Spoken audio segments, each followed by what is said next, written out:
Everyone loved Fred MacMurray on screen, the sweet dad from My Three Sons, Disney's favorite star. But in real life, he was Hollywood's worst nightmare. He got into a fist fight with Humphrey Bogart, harassed his female co-stars, and was so impossible to work with that even the great Alfred Hitchcock said, "No thanks." For 50 years, he fooled America. Now, the shocking truth about TV's favorite father figure is finally coming out. Fred MacMurray was born on August 30th, 1908, in Kankakee, Illinois. His birth happened by chance. His father, Frederick, was a concert violinist performing in the town when Fred's mother, Melita, unexpectedly went into labor. Even though Fred was born in Illinois, his family's real home was Wisconsin, where both his parents came from. This connection to the Midwest shaped Fred's simple and relatable image later in life. When Fred was 2 years old, his family moved to Madison, Wisconsin. This became the start of a childhood that shaped who he was.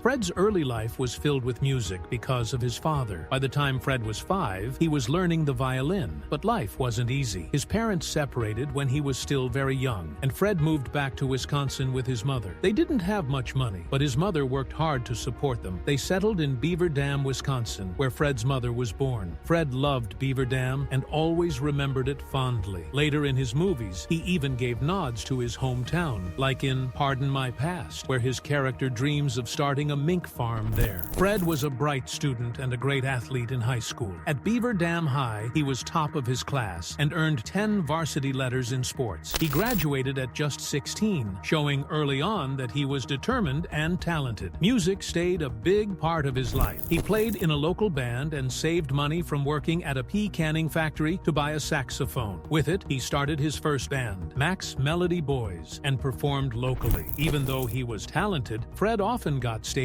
fright. This was something he struggled with throughout his career. Fred went to Carroll College in Wisconsin on a scholarship for sports. He worked hard, juggling studies, football, and performing in bands to make money. But Fred had big dreams. In the late 1920s, he left Wisconsin and went to Hollywood. He wasn't thinking about acting yet. He wanted to succeed as a musician. At 20, he arrived in Los Angeles with his saxophone, hoping for success. But life in Hollywood was tough. Fred worked odd jobs, including selling sheet music at a store near the famous Grauman's Chinese Theater, where his handprints would later be placed as a star. Fred's big break in music came when he joined the Gus Arnheim Orchestra, a popular band that performed at the Coconut Grove nightclub. In 1930, he recorded his first and only hit song, All I Want Is Just One Girl. His voice and charm stood out, but the music career didn't last. To make ends meet, Fred tried other things, like taking night classes to become a newspaper cartoonist. This didn't work out, but it showed how creative and hardworking he was. While playing in a band called the California Collegians, Fred's good looks caught the attention of a talent scout. The scout didn't notice Fred for his music, but for his natural charisma and presence. Fred got a screen test with Paramount Pictures, which opened the door to acting. Before he became a star, Fred appeared in small, uncredited movie roles. His first was in Girls Gone Wild in 1929. These early roles gave Fred a chance to learn about filmmaking, even though they weren't glamorous. One fun moment came when his band appeared in a movie called Wild Company. It was a mix of his music and acting worlds. Fred's first credited movie role came in 1935 with Grand Old Girl. It was a small part, but it was a step forward. Fred MacMurray's big break came in 1935 with a movie called The Gilded Lily. He starred with Claudette Colbert, who was already a famous actress. The movie came out on January 25th, 1935, and it changed his life overnight. Fred played Peter Dawes, a reporter who falls into a love triangle with Colbert's character, and a rich Englishman played by Ray Milland. People loved how Fred and Claudette worked together, and they ended up making 6 more movies as a pair in the next 10 years. The movie made a lot of money, over $1.5 million, which was a huge success back then. Critics loved it too, calling Fred's performance charming and natural. What's interesting is Fred almost didn't get the role. It was first offered to Cary Grant, but Cary had a scheduling conflict and couldn't do it. That lucky twist gave Fred his chance. Just a week after The Gilded Lily came out, Paramount Paramount Pictures signed Fred to a 7-year contract on February 1st, 1935. He started with $350 a week, but his pay went up every year. By the early 1940s, he was one of Hollywood's highest-paid stars. After The Gilded Lily, Fred became really popular in romantic comedies. People loved his friendly personality, good looks, and funny timing. He worked non-stop in 1935, starring in 7 movies that year. One of his best movies during that time was Hands Across the Table, where he worked with Carole Lombard. It came out on October 18, 1935, and was a big hit, earning over $1.3 million.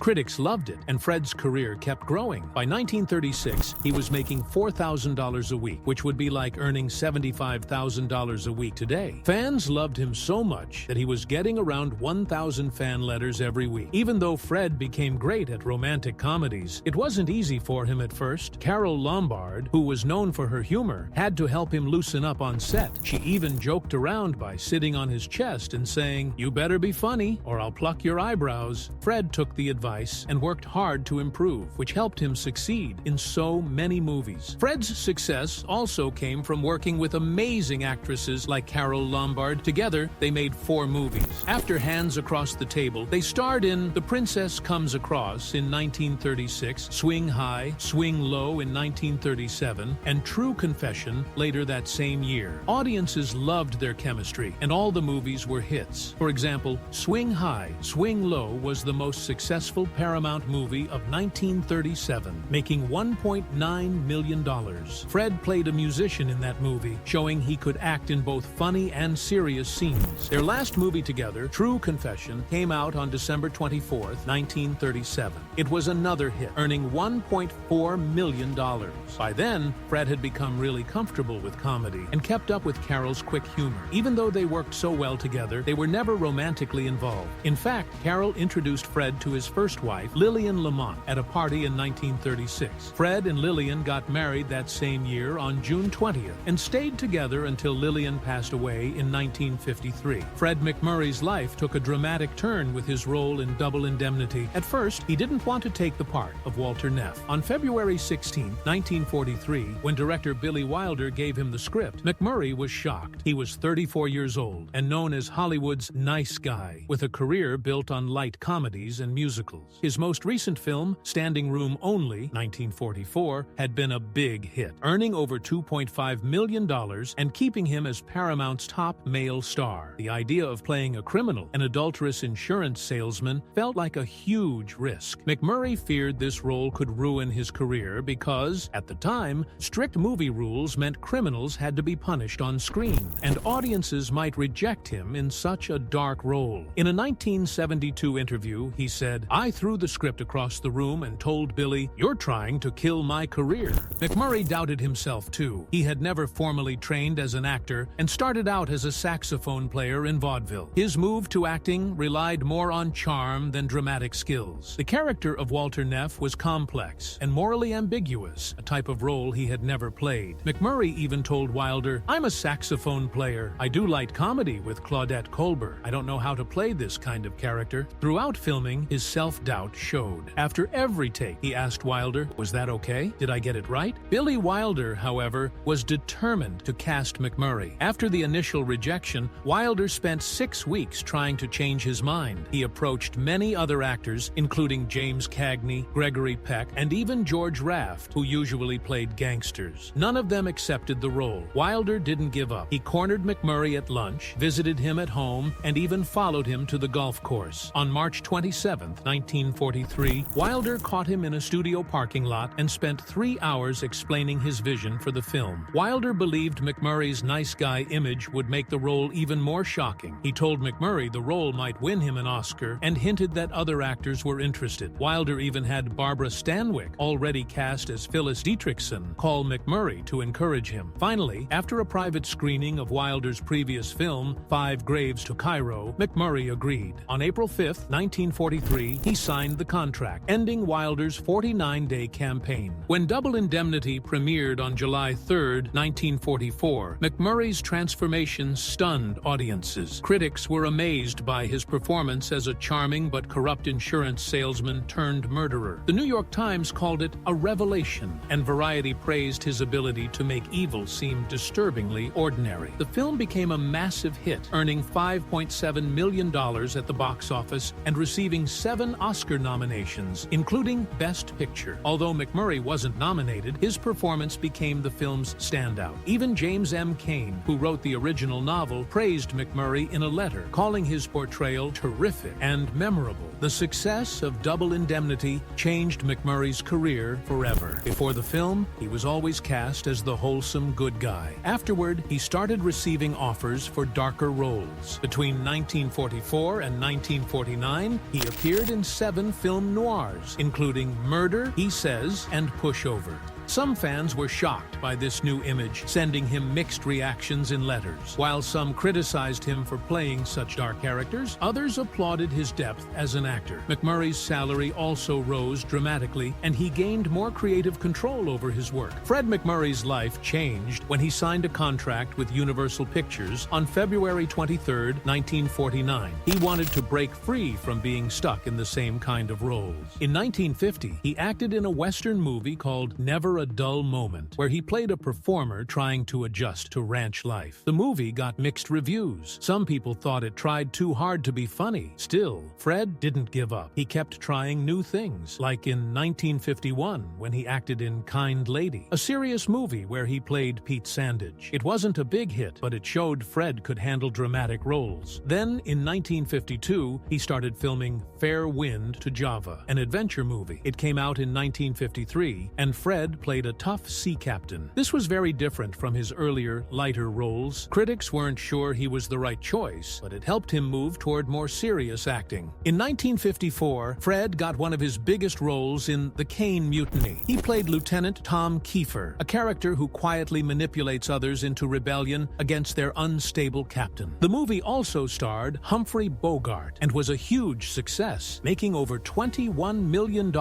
worldwide. Fred's performance stood out, especially in a court scene where his character's sly and sneaky nature was clear. Critics loved it and said Fred showed how good he could be at playing complicated characters. Then, in 1960, Fred took on another bold role in The Apartment, directed by Billy Wilder. He played Jeff Sheldrake, a married boss who uses his position to have an affair. It was a big change from his usual nice guy roles. Audiences were shocked but impressed by how cold and heartless Fred made the character seem. The movie won 5 Academy Awards, including Best Picture, and it proved Fred could handle darker, more serious roles. In the late 1950s, Fred switched gears again and started working with Disney. On March 19, 1959, Disney released The Shaggy Dog, where Fred played a dad dealing with his son turning into a magical sheepdog. The movie was a surprise hit, making more money than some of the biggest movies of that year. This started a successful run of Disney films for Fred. In 1961, he starred in The Absent-Minded Professor, playing a quirky inventor who creates flubber, a substance that defies gravity. It was another hit, and even got a sequel called Son of Flubber in 1963. Fred also acted in other Disney movies like Bon Voyage, 1962, and Follow Me, Boys, 1966, where he played a scoutmaster in a small town. This movie was special because it was the last one Walt Disney personally worked on before he passed away. Fred's Disney movies made him popular with families and showed he could still entertain audiences in a completely new way. In 1960, Fred became a television star with the show My 3 Sons. The show was about a widowed dad raising 3 boys with the help of his father-in-law. It was one of the first TV shows to focus on a single father. The series was an instant hit, ranking 13th in the Nielsen ratings during its first season. Over its 12-year run, My 3 Sons saw many changes, including a switch from ABC to CBS in 1965 and the addition of new characters, but MacMurray remained the steady center of the show.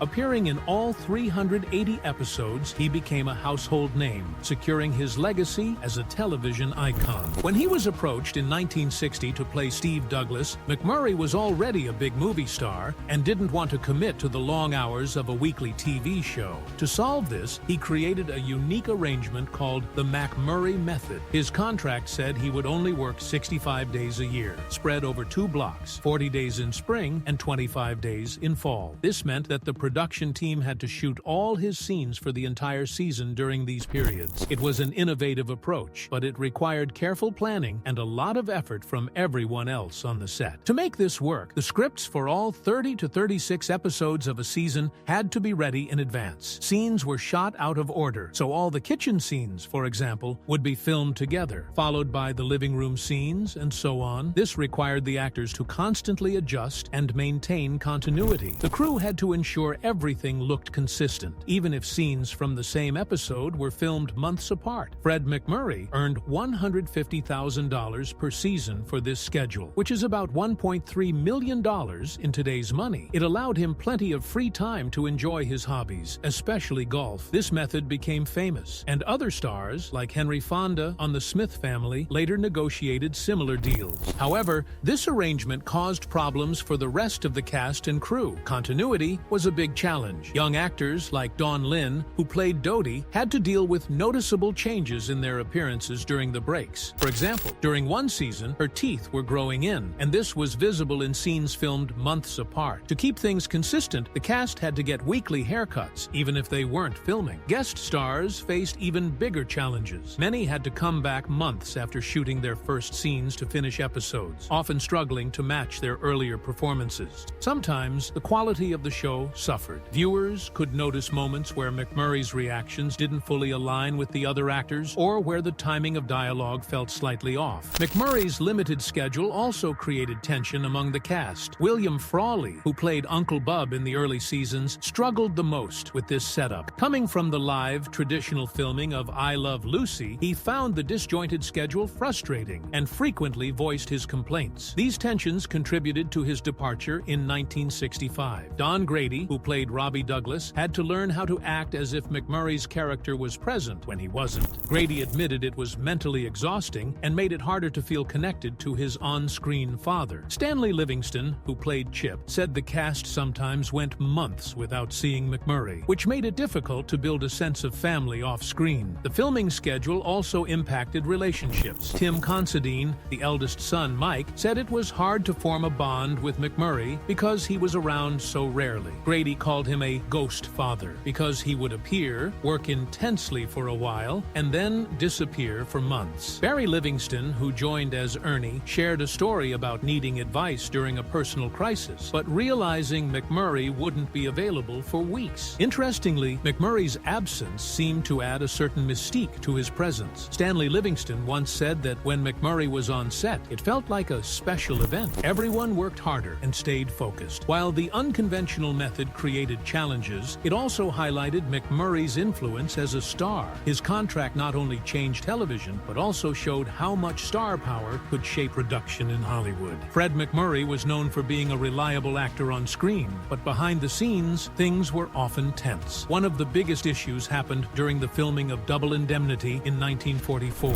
Fred and his co-star Barbara Stanwyck looked great together on screen, but they had trouble working together. On March 15, 1944, while filming an important scene where their characters planned a murder, they argued over how the lines should be said. Fred thought Barbara was rushing her lines, and Barbara thought Fred was overacting. The fight got so bad that Fred walked off the set, and filming was delayed for 3 hours. Director Billy Wilder had to step in to calm them down. Things got even worse a few weeks later. On April 2, 1944, Fred accidentally stepped on Barbara's foot during a take, and she screamed in pain. After that, she refused to film with him for 2 days. The studio was so worried about the delays that they threatened to suspend both actors' contracts if they didn't work things out. Later, Barbara's diaries revealed that she had a secret crush on Fred, which may have made things even more awkward. Despite all this, their performances were praised, and Double Indemnity became a huge success. Critics loved their electric chemistry, and the film premiered on July 6, 1944. Years later, Fred denied any problems on set, saying in a 1970 interview, "Barbara was a consummate professional. Any rumors of discord were greatly exaggerated." However, crew members said otherwise. Cinematographer John F. Seitz wrote in his memoirs that he had to adjust the lighting to hide the actors' discomfort with each other in some scenes. Fred also had problems with Billy Wilder during The Apartment in 1960. Fred Fred played a character named Jeff Sheldrake, who wasn't a good guy, and Fred didn't like how mean the character was. On October 12, 1959, they were filming a New Year's Eve scene when Fred refused to say a line because he thought it was too cruel. Wilder argued that the line was important for the character, and they argued for 2 hours. The fight only ended when Jack Lemmon stepped in and came up with a compromise. Another big disagreement happened on November 3, 1959. Fred wanted his character to be more likable, but Wilder wanted him to be colder and more calculating. Fred got so upset that he threatened to quit the film, and the studio had to call an emergency meeting to calm things down. Shirley MacLaine later said the set felt like a powder keg ready to explode. Despite all the drama, Fred's performance was praised when the film came out on June 15, 1960. He even got a BAFTA nomination for Best Foreign Actor. Later, Wilder admitted that Fred's resistance made the character more interesting. He said, "Fred's resistance to Sheldrake's darker aspects paradoxically made the character more complex and compelling."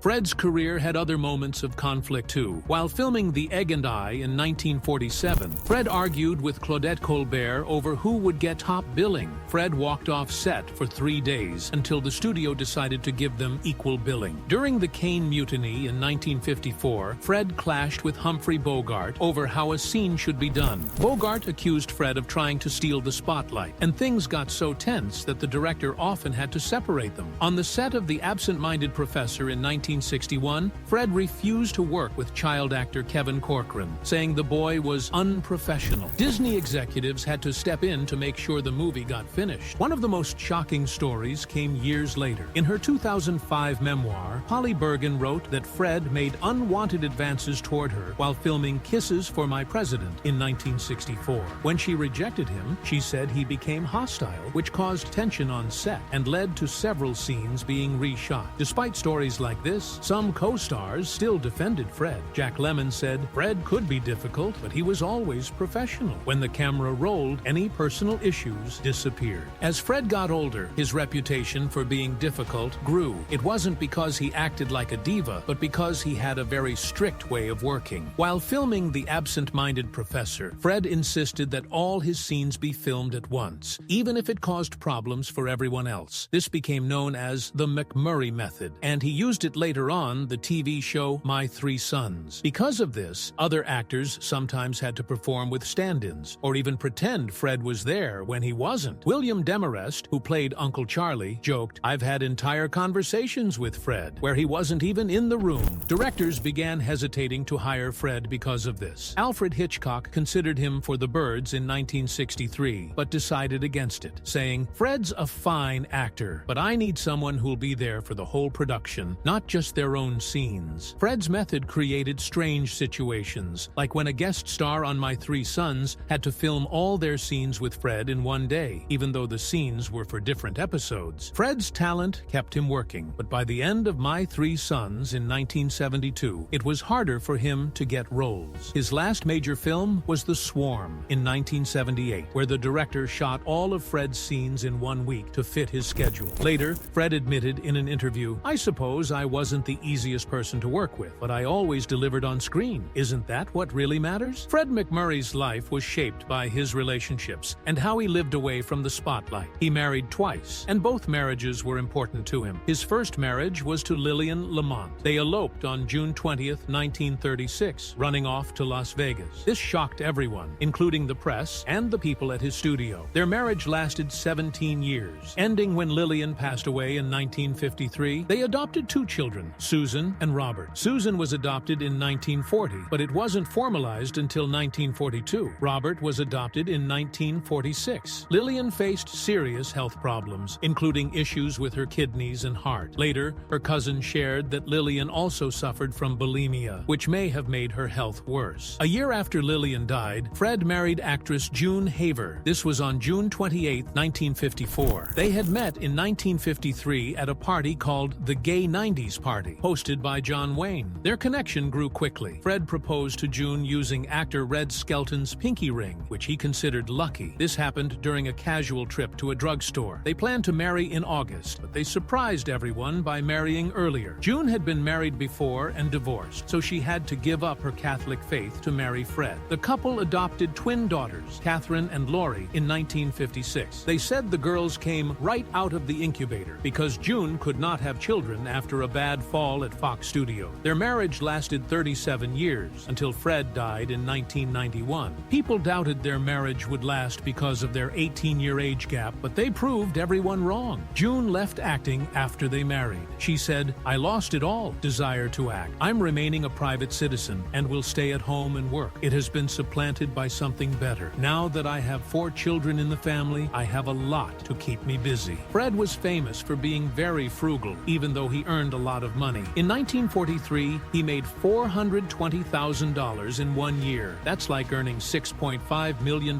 today. This made him the highest paid actor in Hollywood at the time, and the 4th highest paid person in the United States. Still, he was very careful with money. He would bring his own lunch to work in a brown paper bag. Sometimes it was just a hard-boiled egg. After Easter, he would bring colored eggs to the set of My 3 Sons for months, just so they wouldn't go to waste. On a hunting trip, Clark Gable noticed Fred didn't bring lunch. When Clark asked about it, Fred said, "Oh, I'll just eat what you leave." Even though he was wealthy, Fred lived a modest life. In a 1969 interview, he said, "I have a couple of apartment houses and a ranch up north and a home here in Brentwood, but when you say rich, I have nothing like Bob Hope or Bing Crosby or Joel McCrea." He and June didn't live like typical Hollywood stars. They didn't hire butlers or chefs, and June did most of the cooking herself. Fred's careful handling of money probably came from living through the Great Depression. It helped him become one of the wealthiest actors in Hollywood. Fred also made smart investments in real estate, which added to his wealth. In 1936, he bought his first apartment building for a very low price. Later, he sold it for a big profit. One of his most famous purchases was the Bryson Apartment Hotel, a 10-story building in Los Angeles. He bought it in 1944 for $600,000, using money he earned from the movie Double Indemnity. The building had 97 apartments and was one of the largest in the Wilshire district. Fred owned it for 30 years. In 1941, Fred bought a huge ranch in Northern California's Russian River Valley. It was 1,750 acres and became one of his favorite projects. He raised prize-winning Aberdeen Angus cattle there and sold beef to the best steakhouses in Los Angeles. Fred also owned several luxury apartment buildings in California and was part owner of the Beverly Hills Tennis and Country Club. He even had investments in oil wells in Orange County and a knitting mill in Los Angeles that made yarn and thread. These investments made him one of the richest actors in Los Angeles. Fred downplayed his wealth, though. In a 1977 interview, he said, "If I sold everything, I'd be worth maybe $3 million to $4 million.